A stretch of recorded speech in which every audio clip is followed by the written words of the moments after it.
الحمدللہ رب العالمین والصلاة والسلام علی سید الانبیاء والمرسلین اما بعد فاعوذ باللہ من الشیطان الرجیم بسم اللہ الرحمن الرحیم السلام علیکم ورحمۃ اللہ وبرکاتہ۔ الحمدللہ آج ہم انشاءاللہ سورۃ ہود پڑھیں گے۔ سورۃ ہود کی پہلی 5 آیات 11ویں پارے میں ہیں اور اس کے بعد پوری سورہ 12ویں پارے میں ہے۔ سورۃ ہود مکی سورہ ہے اور اس کا آغاز حروف مقطعات سے ہوتا ہے، اور جن بھی صورتوں کا آغاز حروف مقطعات سے ہو اس کے شروع میں قرآن کے معجزے اور اس کی حقانیت کو بیان کیا گیا ہے۔ اللہ تعالیٰ فرماتے ہیں سورۃ ہود میں پہلی آیت ہے، یہ ایک ایسی کتاب ہے جس کی آیات کو محکم بنایا گیا ہے اور یہ حکیم و خبیر ہستی کی طرف سے تفصیلاً بیان کی گئی ہے۔ یعنی سورۃ ہود کے سٹارٹ میں بھی اللہ تعالیٰ نے قرآن پاک کی عظمت کو بیان کیا ہے کہ اس کی آیات جو ہیں وہ محکم ہیں۔ آیات محکم کون سی ہوتی ہیں؟ جن کے معنی واضح ہوں اور ان کو سمجھنا بھی مشکل نہ ہو، اور دوسرا معنی اس کا یہ ہے کہ اگر کوئی علم والا ان پر غور و فکر کرے گا تو اسے کہیں بھی کوئی خرابی یا نقص نہیں ملے گا، یہ ہر معیار پر پورا اترتی ہیں بے شک۔ اس کے بعد اللہ تبارک تعالیٰ نے توبہ اور استغفار کرنے کی فضیلت بیان فرمائی ہے۔ اللہ تعالیٰ فرماتے ہیں اپنے پروردگار سے معافی مانگو اور اس کے حضور توبہ کرو، وہ ایک خاص مدت تک تمہیں اچھا سامان زندگی دے گا اور ہر صاحب فضل کو اس کا فضل عطا کرے گا۔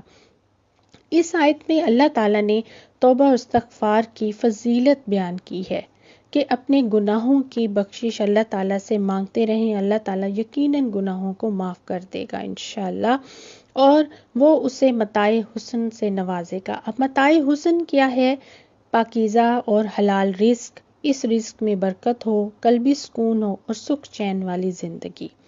ایک دوسرے مقام پر اللہ تعالیٰ نے فرمایا کہ اللہ تعالیٰ اس قوم پر عذاب نازل نہیں کرتا جس میں توبہ اور استغفار کرنے والے لوگ موجود ہوں۔ نیز استغفار سے ایسے ہی مصائب اور بلائیں دور ہوتی ہیں جیسے صدقے سے ہوتی ہیں۔ یعنی کہ توبہ اور استغفار کرنے سے اللہ تعالیٰ ہمارے درجات بھی بلند کر دے گا اور اللہ تعالیٰ ہمارے گناہوں کو بھی معاف کر دے گا، اور اللہ تعالیٰ ہمیں اپنے فضل سے بھی ضرور نوازے گا انشاءاللہ۔ اب قرآن پاک میں متاع حسن کے مقابلے میں اللہ تعالیٰ نے کافروں کے لیے متاع الغرور کے الفاظ استعمال فرمائے ہیں۔ یعنی کافروں کو جو اس دنیا میں مال عطا کیا جاتا ہے یا متاع زیست دیا جاتا ہے وہ خواہ مومنوں کے مقابلے میں زیادہ بھی ہو، لیکن وہ انہیں دھوکہ اور فریب میں مبتلا کیے رکھتا ہے، اس میں ان کے لیے کوئی سکون نہیں ہوتا، کوئی برکت نہیں ہوتی، اور یہ جو دنیا ہے یہ سارا متاع زیست ہے وہ ان کے لیے وبال جان بن جاتا ہے، اور آخرت میں تو یقینی طور پر ان کے لیے تباہی ہے۔ اس کے بعد اللہ تبارک تعالیٰ نے فرمایا کہ وہ سینوں کے راز تک جاننے والا ہے بے شک۔ اس آیت سے ہمیں کیا ہدایت ملتی ہے کہ ہمارے دل میں جو بھی خیالات آتے ہیں، جو بھی ہماری نیتیں ہیں، وہ سب اللہ تعالیٰ جانتا ہے۔ اس سے ہمیں بہت تسلی ملتی ہے کہ بعض اوقات ایسا ہوتا ہے کہ ہم بہت سے نیک کام دین کی خاطر کرنا چاہتے ہیں، دین کی خدمت کرنا چاہتے ہیں لیکن کر نہیں پاتے، اپنی زندگی کو بہتر کرنا چاہتے ہیں لیکن بہت سی مشکلات کی وجہ سے ہم کر نہیں پاتے، لیکن ہماری نیتوں میں یہ خیر خواہی ضرور ہوتی ہے کہ ہم دین کی کوئی خدمت کر لیں، تو ایسے میں ہمیں اللہ تعالیٰ اس کا انشاءاللہ ضرور صلہ دے گا، کیونکہ اللہ تعالیٰ دل کے نیتوں تک سے بھی واقف ہے۔ بس ہمیں کرنا کیا ہے؟ ہم ہر قسم کے حالات میں اپنی نیتوں کو صرف اللہ تعالیٰ کے لیے خالص کر لیں، کیونکہ وہ دلوں کے سارے رازوں سے واقف ہے۔ اس کے بعد اللہ تعالیٰ نے انسان کی تنگ ظرفی اور ناشکری کے بارے میں بیان فرمایا ہے کہ جب ہم اس کو رحمت کا مزہ چکھاتے ہیں تو وہ اترانے لگتا ہے اور فخر کرنے لگتا ہے، اور جب مصیبت آتی ہے یا کوئی پریشانی آتی ہے تو اس وقت صبر کرنے کی بجائے وہ مایوس ہو جاتا ہے اور ناشکری کرنے لگتا ہے۔ اس پر اللہ تعالیٰ نے فرمایا کہ لیکن مومن جو ہوتا ہے ایسے دونوں حالات میں ہی صبر کرتا ہے، یعنی جب اس کو خوشی ملتی ہے تو اس وقت بھی وہ صبر کرتا ہے، یعنی خوشی میں وہ آپے سے باہر نہیں ہوتا، اپنے آپ کو قابو میں رکھتا ہے اور اللہ تعالیٰ کا شکر گزار بندہ بن کر رہتا ہے۔ اور دوسری صورت میں اگر کوئی مصیبت آ جائے یا کوئی پریشانی آ جائے تو اس وقت مایوس ہونے کی بجائے وہ صبر کرتا ہے، اور اس حالت میں بھی وہ اللہ تعالیٰ کا شکر ادا کرتا ہے۔ اللہ تعالیٰ نے یہاں فرمایا کہ ان دونوں حالات میں اگر وہ صبر کرے گا تو اس صورت میں اس کے لیے بہت بڑا اجر ہے۔ پھر اللہ تعالیٰ نے ایسے لوگوں کے متعلق فرمایا کہ جو صرف اس نیت سے نیکی کرتے ہیں کہ ان کو دنیا کی زندگی اور دنیا کی ہی زینت چاہیے، تو دنیا میں نیک کمال کرنے والوں کو آخرت میں کوئی حصہ نہیں ملے گا۔ یعنی اگر نیت دنیا کے فائدے کے لیے ہے تو پھر اس کو صرف اور صرف دنیا میں ہی فائدہ ملے گا، آخرت میں اس کا کوئی حصہ نہیں ہے۔ یعنی اگر نیکی کا کام صرف دنیا کے حصول کے لیے کیا جائے تو اس کا پورا اجر اللہ تعالیٰ اسے دنیا میں ہی دے دیتے ہیں، مگر آخرت میں اس کا کچھ اجر نہ ہوگا اور دوزخ کا عذاب اسے ملے گا۔ ایک حدیث میں آتا ہے کہ ایک صحابی نے اپنا گھر بناتے وقت مسجد کی طرف کھڑکی رکھی۔ آپ صلی اللہ علیہ وسلم نے پوچھا کہ یہ کھڑکی یہاں کس خیال سے رکھی ہے؟ اس نے عرض کیا اس لیے کہ ہوا کی آمد و رفت رہے۔ آپ صلی اللہ علیہ وسلم نے فرمایا اگر تم یہ نیت کر لیتے کہ ادھر سے اذان کی آواز آئے گی تو تمہیں اس کا ثواب بھی مل جاتا، اور ہوا کی آمد و رفت تو بہرحال ہونا ہی تھی۔ کفار مکہ یہ حجت پیش کیا کرتے تھے کہ ہم مسافروں کو کھانا کھلاتے ہیں، یتیموں کی پرورش کرتے ہیں، بھوکوں کی خیر گیری کرتے ہیں، خبر گیری کرتے ہیں، درخت لگاتے ہیں اور بہت سی نیک کام کرتے ہیں جن کا مقبول ہونا بھی ثابت ہے، اور ایسے ہی کاموں کی وجہ سے ہم اس دنیا میں پھلتے پھولتے ہیں، مال میں برکت ہے، امن ہے، تندرستی ہے، تو ہمارے لیے یہی کافی ہے۔ تو پھر اللہ تبارک تعالیٰ نے یہاں پر اس حجت کا جواب دیا ہے کہ ان نیک کاموں کا ہم فی الواقع انہیں اس دنیا میں ہی اچھا بدلہ دے دیتے ہیں، آخرت کے معاملے میں تو ان کا اعتقاد ہی نہیں ہے، تو آخرت میں پھر ان کا کوئی حصہ نہیں ہے، ادھر صرف اور صرف ان کو عذاب ملے گا۔ اس کے بعد اللہ تعالیٰ نے ایسے لوگوں کے بارے میں بتایا ہے کہ جن کو دگنا عذاب دیا جائے گا، اور دگنے عذاب کی اللہ تعالیٰ نے یہاں پر وجہ بھی بتائی ہے۔ وہ کیا ہے کہ ایک تو وہ خود سیدھی راہ دیکھنے کی کوشش نہیں کرتے، اور دوسرا یہ کہ اگر ان کو سیدھی راہ بتلائی جائے، سیدھی راہ دکھائی جائے، یا کوئی کوشش کرتا ہے کہ اس کو سیدھی راہ دکھائے تو وہ اس کی بھی بات سننا گوارا نہیں کرتے۔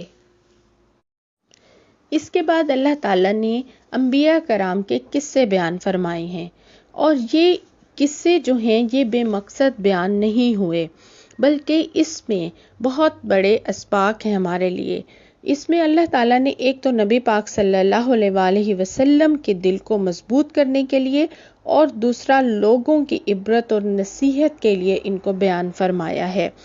اور اس میں ہمارے لیے بہت سے اسباق موجود ہیں کہ ان قصوں کو پڑھ کر سمجھ کر ہمیں پتہ چلتا ہے کہ اللہ تعالیٰ کے نافرمانوں کا بالآخر کیا انجام ہوا، اور جو اللہ تعالیٰ کے فرما بردار بندے بن کر رہے ان کا کیا انجام ہوا۔ اس میں سب سے پہلے حضرت نوح علیہ السلام کا قصہ بیان ہوا ہے۔ قوم نوح اپنے 5 فوت شدہ بزرگوں کے مجسموں کی پجاری تھی۔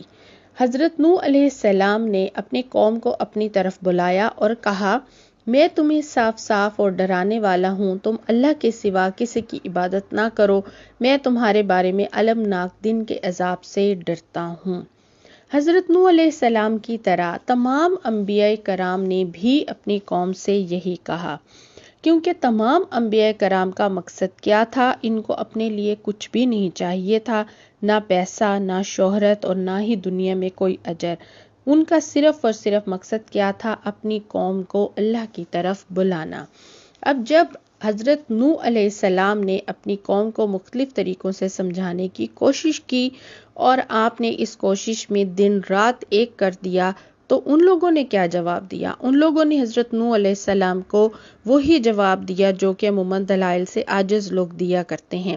انہوں نے کہا کہ اگر تم سچے ہو تو جس عذاب کی دھمکی دے رہے ہو وہ لے کے کیوں نہیں آتے، تاکہ یہ روز روز کی تکرار ہی ختم ہو جائے۔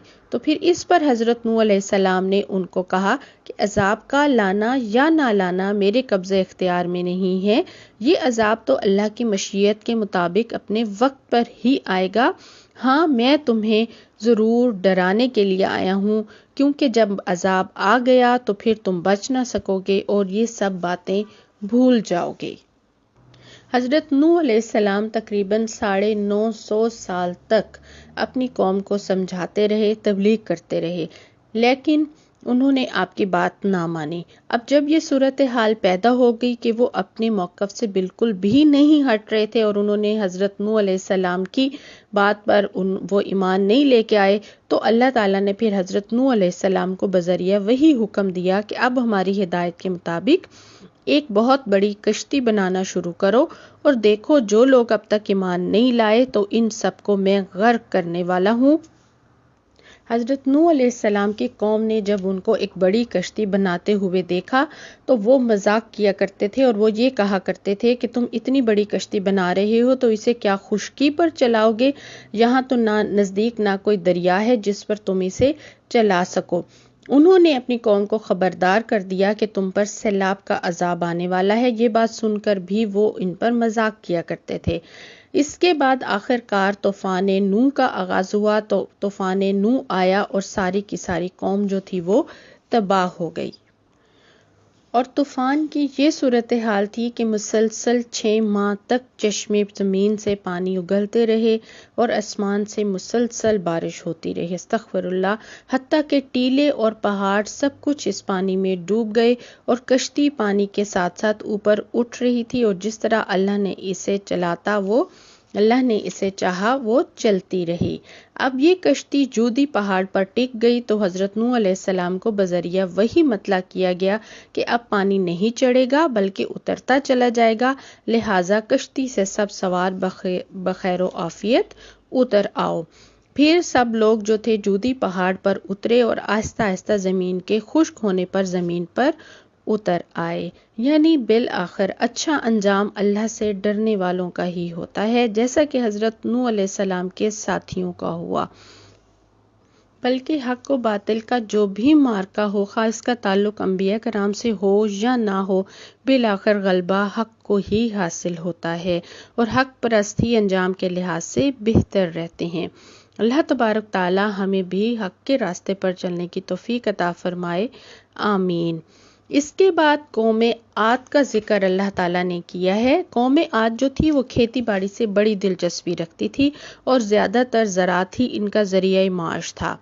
وہ اب 3 سال سے خشک سالی کی مصیبت میں گرفتار تھے اور بارش نہیں ہو رہی تھی، تو اس مصیبت کے ختم ہونے کے لیے حضرت ہود علیہ السلام نے ان کو توبہ استغفار کرنے کی تلقین کی۔ حضرت ہود علیہ السلام نے ان کو اپنی طرف بلایا اور ان کو کہا، اے میری قوم، اللہ ہی کی عبادت کرو جس کے سوا تمہارا کوئی الہ نہیں، تم نے تو محض جھوٹ گھڑ رکھے ہیں۔ اے قوم، میں تم سے کوئی صلہ نہیں مانگتا، میرا صلہ تو اس کے ذمے ہے جس نے مجھے پیدا کیا، کیا تم سوچتے نہیں ہو؟ اے قوم، اپنے پروردگار سے معافی مانگو، پھر اسی کے آگے توبہ کرو، وہ تم پر موسلا دھار بارش برسائے گا اور تمہاری موجودہ قوت میں مزید اضافہ کرے گا۔ اس کے جواب میں ان کی قوم نے بھی وہی جواب دیا کہ کوئی صریح معجزہ لاؤ تو ہم تمہاری بات مانیں، محض تیری باتوں سے ہم اپنے معبودوں کو نہیں چھوڑ سکتے اور نہ ہی تجھ پر ایمان لا سکتے ہیں۔ اس کے بعد حضرت ابراہیم علیہ السلام اور حضرت لوط علیہ السلام جو ان کے بھتیجے تھے ان کا ذکر آتا ہے۔ حضرت ابراہیم علیہ السلام کے پاس فرشتے آئے، حضرت ابراہیم علیہ السلام نے انہیں مہمان سمجھا اور انہیں بھنا ہوا بشرا ضیافت کے لیے پیش کیا، مگر انہوں نے کھانے کی طرف ہاتھ نہ بڑھایا۔ حضرت ابراہیم علیہ السلام کو خوف محسوس ہوا تو فرشتوں نے کہا کہ ڈرنے کی ضرورت نہیں، ہم تو لوط علیہ السلام کی قوم کی طرف عذاب کے لیے بھیجے گئے ہیں۔ حضرت ابراہیم علیہ السلام بہت ہی نرم دل اور حلیم تھے، انہوں نے اللہ تعالیٰ سے گریزاری کر کے اس عذاب کو ٹالنے کے لیے دعا کی، مگر فیصلہ تو ہو چکا تھا، اس لیے اللہ تعالیٰ کی طرف سے حکم ہوا کہ ابراہیم اس موضوع کو چھوڑ دو، یہ تو حتمی فیصلہ ہو چکا ہے۔ پھر فرشتوں نے حضرت ابراہیم علیہ السلام کے ہاں حضرت اسحاق کی پیدائش کی خوشخبری سنائی اور انہوں نے کہا کہ ان کے ہاں اسحاق ایک لڑکا پیدا ہوگا اور پھر اسحاق کے ہاں یعقوب پیدا ہوگا۔ اس کے بعد یہ فرشتے یہاں سے فارغ ہو کر حضرت لوط علیہ السلام کے پاس گئے۔ دونوں جوان خوبصورت لڑکیوں کی صورت میں تھے۔ اس قوم کے اندر ہم جنس پرستی کا مرض تھا۔ قوم کے اوباش حضرت لوط علیہ السلام کے گرد منڈلانے لگے۔ جب انہوں نے خوبصورت لڑکوں کو دیکھا تو حضرت لوط علیہ السلام یہ دیکھ کر پریشان ہو گئے۔ آخر فرشتوں نے حضرت لوط علیہ السلام کو بتایا کہ پریشان ہونے کی ضرورت نہیں، ہم ان بدبختوں کی تباہی کا پیغام لے کر آئے ہیں۔ پھر حضرت لوط علیہ السلام کو اور اہل ایمان کو اس بستی سے نکال لیا گیا اور طلوع سحر سے قبل ہی عذاب کی گھڑی آ پہنچی۔ اللہ کے ارشاد کے مطابق اس بستی کو پلٹ کر دیا گیا اور اس پر پکی ہوئی مٹی کے پتھر تابڑ توڑ برسائے گئے۔ استغفر اللہ، جن میں سے ہر پتھر اللہ کی طرف سے نشان زدہ تھا اور سابقہ قوموں کی طرح یہ قوم بھی صفائے ہستی سے مٹ گئی۔ پھر حضرت شعیب علیہ السلام اور قوم مدین کا ذکر یہاں پہ آتا ہے کہ اس قوم میں بھی کئی برائیاں تھیں۔ خاص طور پر لین دین کے معاملے میں یہ بددیانتی کیا کرتے تھے، ناپ تول میں دھوکہ کرتے تھے، اور اس کے ساتھ زمین میں فتنہ و فساد پھیلانا بھی ان کی پہچان تھی۔ حضرت شعیب علیہ السلام نے ان کو اللہ کا پیغام پہنچایا اور عذاب سے بچ جانے کی تلقین کی، لیکن حضرت شعیب علیہ السلام کی یہ جان کے ہی در پہ ہو گئے۔ پھر حضرت شعیب علیہ السلام نے خطرے کی گھڑی میں ان سے کہا کہ تمہیں جو کرنا ہے کر لو، میں اللہ پر توکل کر کے کام کرتا رہوں گا، اور ان قریب تمہیں معلوم ہو جائے گا کہ کون ذلت ناک عذاب میں پکڑا جاتا ہے۔ پھر اس قوم پر بھی سخت دھماکہ خیز عذاب آیا اور وہ قوم ملیہ میٹ ہو کر تاریخ کے صفحات سے ہی ختم ہو گئی۔ انبیاء کرام کے قصوں کو بیان کرنے کے بعد اللہ تعالیٰ نے ہمیں جو ہدایت اور سبق دیا ہے وہ اس سورہ کے آخر میں اللہ تعالیٰ فرماتے ہیں۔ ان میں سے ایک یہ ہے کہ تمہارا رب کسی بھی ظالم بستی کو کسی بھی وقت پکڑ سکتا ہے، یعنی کہ کبھی بھی یہ ہو سکتا ہے کہ اچانک کوئی بھی عذاب آ جائے یا اللہ تعالیٰ ہمارے گناہوں کو پکڑ لے، تو اس کے لیے ہمیں ہر وقت ہر لمحہ اپنے گناہوں کی معافی مانگتے رہنا چاہیے اور اپنی مغفرت کی دعا کرتے رہنا چاہیے۔ اس کے بعد اللہ تعالیٰ نے فرمایا کہ ثابت قدم رہنا چاہیے، یعنی کہ دین کے اس رستے پر اگر کوئی مشکل آتی ہے، کوئی بھی تکلیف آتی ہے یا ہم خود کو کمزور محسوس کرنے لگتے ہیں تو اس میں ہمیں ثابت قدم رہنا ہے۔ جو ایک قدم ہم نے بڑھایا ہے اسے مضبوطی سے تھامنا ہوگا، اور اس کے ساتھ ہی ہمیں پیارے نبی صلی اللہ علیہ وآلہ وسلم نے بہت پیاری دعا ہمیں سکھائی ہے، وہ ہمیں ضرور اپنی دعاؤں میں شامل رکھنی چاہیے۔ اللہم ثبت قلبی علی دینک۔ اس کے بعد اللہ تعالیٰ نے فرمایا کہ کوئی بھی مشکل آئے، دین کے راستے میں کوئی بھی پریشانی آئے تو صبر اور نماز کی پابندی کریں، یعنی صبر کریں اور نماز کی پابندی کریں۔ اس کے بعد اللہ تعالیٰ نے فرمایا کہ نیکیاں جو ہیں وہ برائیوں کو دور کر دیتی ہیں، یعنی کہ ہم کسی بھی نیکی کو چھوٹا نہ سمجھیں۔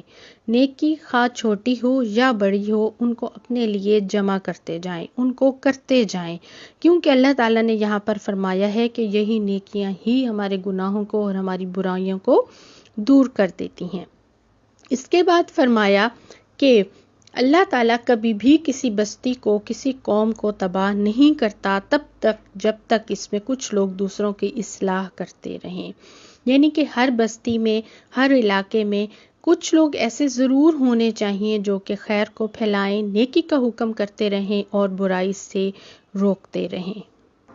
اللہ تعالیٰ فرماتے ہیں وہ آپ کے پروردگار کے یہ شایان نہیں کہ وہ بستیوں کو ناحق تباہ کر دے حالانکہ وہاں کے باشندے اصلاح کرنے والے ہوں، یعنی ایسی صورت میں کبھی عذاب نہیں آتا کہ اس قوم میں اہل خیر موجود ہوں اور وہ اصلاح کی کوششوں میں بھی لگے ہوں، خواہ وہ تھوڑے ہی کیوں نہ ہوں۔ ایسے لوگوں کی وجہ سے مجرم بھی اللہ کے عذاب سے محفوظ رہتے ہیں، یعنی عذاب تو صرف اس وقت آتا ہے جب سرتاپیر برائی پھیل جائے، کیونکہ اللہ کو خامخواہ لوگوں کو عذاب دینے کا شوق نہیں ہے۔